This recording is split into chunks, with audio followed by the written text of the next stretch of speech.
We've been showing you bombastic all-out warfare and tactical team play in every video we've made so far.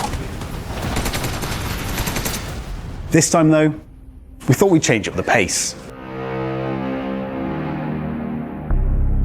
Today, we'll be showing you the world of WARDOGS, the trade-offs we made to realize it, and the priorities we chose to reach the performance goals that we set for ourselves.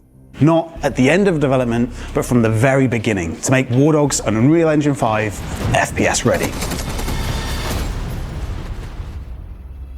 When we started making WARDOGS, there was this pressure from the investors and publishers to make the game look really unique and something people haven't seen before. They want you to appeal to the mass market and audiences that don't really exist. And we kind of knew deep down that WARDOGS, it didn't need that kind of crutch to just appeal to FPS players.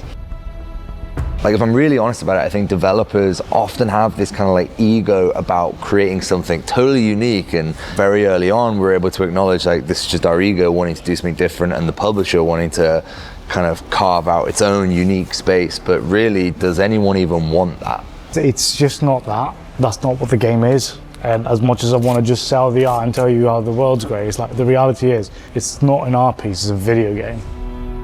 That doesn't mean we wanted this generic Russian setting either. We've seen that loads before, but we did want somewhere that was Eastern European in tone, so it felt familiar to players and grounded, but it had its own flavor, architecture, terrain, and culture. At the same time, the world of WARDOGS needed to support our core narrative of 3 rival PMC factions fighting for cash, influence, and control over a strategically important region.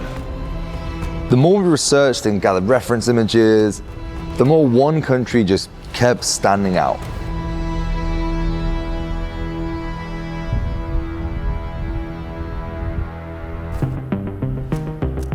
You can see it playing up that hill.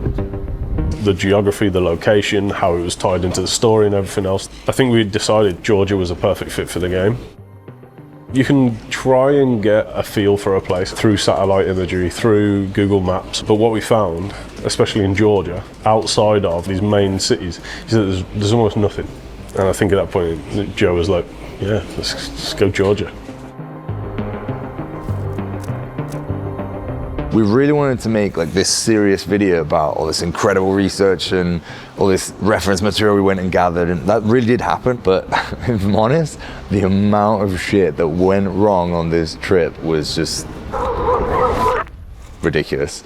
It's like a pack of wild dogs. Very angry. Well, it's called WARDOGS, all right? He was like, no photos. Who said no photos? The guy in the massive truck. It was a really weird trip. It was definitely one to remember. I'm not driving and I'm fucking stressed. But I did get food poisoning and I fucking hated it. Joe had a bad time in Georgia.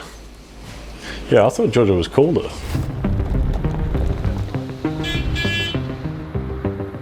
When we were in Georgia, we kind of had this mantra of if this was a survival game, where would you explore? Where would you go and look for something you needed? And that was kind of how we traveled the country. It has such a wide variety of architecture and history. You start on the right side in Tbilisi, in the city, and it is very much a mix between modern and very historic. And then the further you go over, we visited into the middle in Chiatura, where we had the mining town, and we took a lot of inspiration from there. And that kind of is really what WARDOGS is. It's those kind of rural areas. Yeah, Chiatura was probably the closest thing. It had that industrial part, which was very old. It was an old train station that was kind of abandoned, and that linked then into the edge of the town, and you could kind of see how it broke up into the little bits. Outside of Tbilisi, there was a town there, and it had all of these train carts that were rusted out and abandoned, but people were using them as sheds. But that kind of inspired some of the areas that we have now, and especially the flats that are in the game. Churches as well. You could see a church every couple of miles. All these places we visited that you can see in the game, the swimming pool and the factories and the houses, that's what really makes our fictional region of culture so grounded and believable. But none of that research, none of the art, none of the visuals matter in FPS if it feels like you're playing a PowerPoint presentation.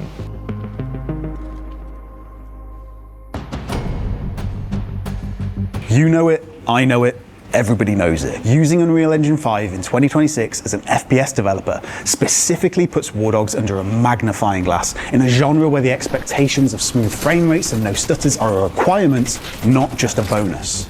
For context, everyone at Bulkhead is a gamer. We check our applicants' Steam hours during our interview process and openly reject applicants for not being a culture fit. We understand as much as you do how important a solid frame rate is to good game feel. The only reason we move forward our release date is because we hit our minimum targets. Other developers may treat 60 FPS as their gold standard, whilst for us at Bulkhead, it's the foundation for what's acceptable. 100 players in the same locations, not scattered all over the map, dynamic base building, vehicles, infantry players sending important gameplay data to each other within large destructible map. What we've managed to do is pretty impressive because of the technical challenges involved with a game of this scale. I think it's frankly a miracle like that we've gotten this far, right? And it's obviously a lot of hard work. There's no other game you can kind of compare WARDOGS to. Battlefield is probably the closest, but you can do a lot more in WARDOGS. You can drive like 20 odd vehicles into the point and we go, okay, just let the player do it. So from like where we were and where we are now, it's definitely like night and day. WARDOGS is a more demanding multiplayer game than most mainstream shooters. Here's an empty Unreal Engine project running out of the box. This is what most games give you, with some art chucked over the top.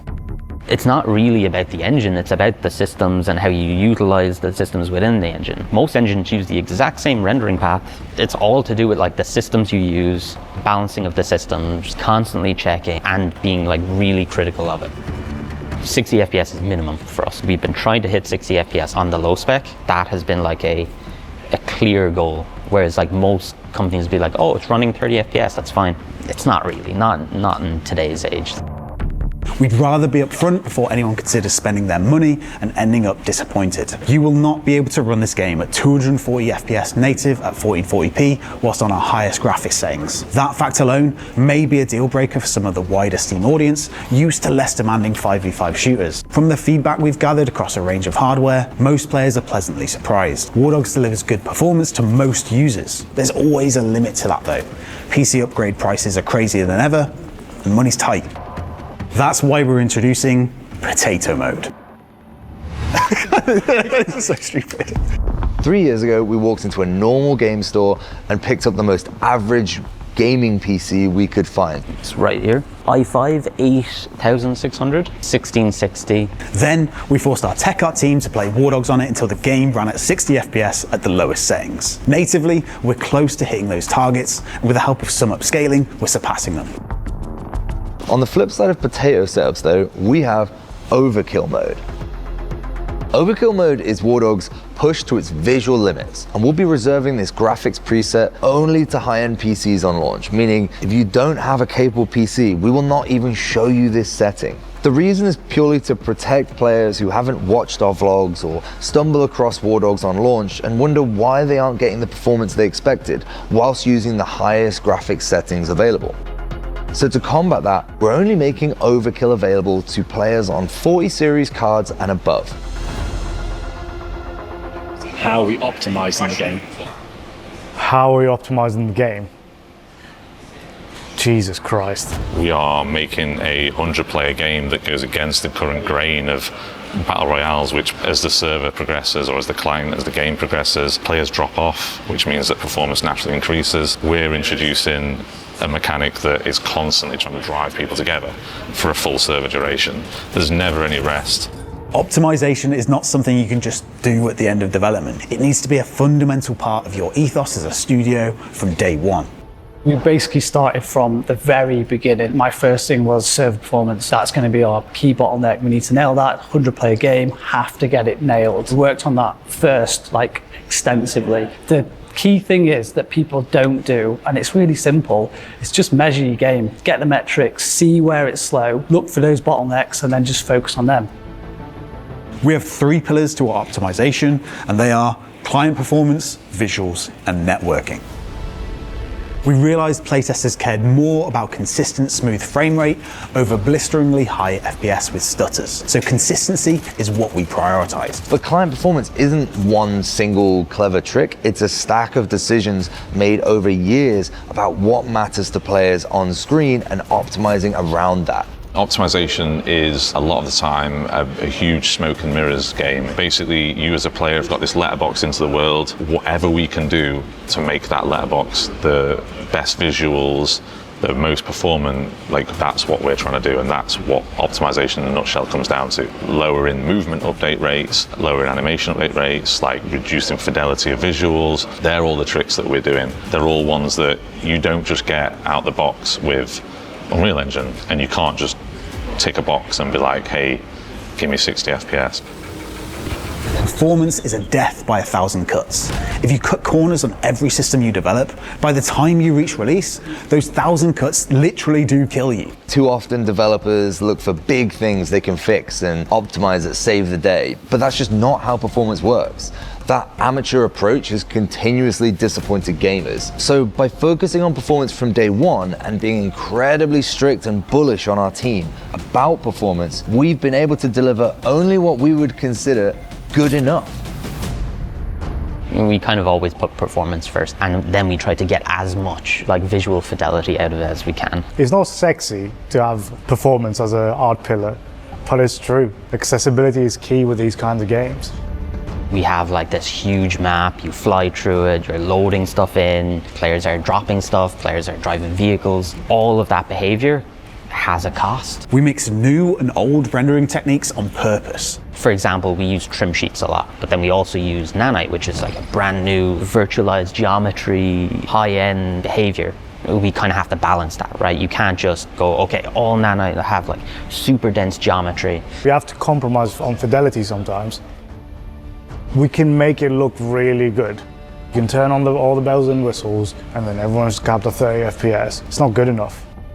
But there's always room for more improvements. So no, I'm not satisfied because we've still got time and we can still get better perf. There are constraints, but it doesn't mean I'm just going to give up and be like, well, so it can be. It's just, you have to keep pushing. Same with perf, same with art, same with anything. Straight up, it just doesn't matter how many frames you get if your shots on target don't connect. That's an entire video in itself. We'll release that at a later date. For now, just know we treat it at the same level as performance when it comes to game feel and responsiveness. When everything in WARDOGS comes together in a playtest, the immersion of the environments, the spectacle of the visuals, along with the performance and network reliability holding up, WARDOGS is genuinely one of the most fun projects we've worked on, and everyone comes away from a playtest with their own WARDOGS moments. It's so validating to know it's not just us saying it now either. Playtesters are having just as much fun as we are, posting their own WARDOGS moments in our pre-alpha testing channels. Can you turn me back to base? Yeah, sure. Let's go. Holy right, that's it. Make sure you sign up to playtest and wishlist the game. If you don't wishlist, you have zero chance of being invited to play.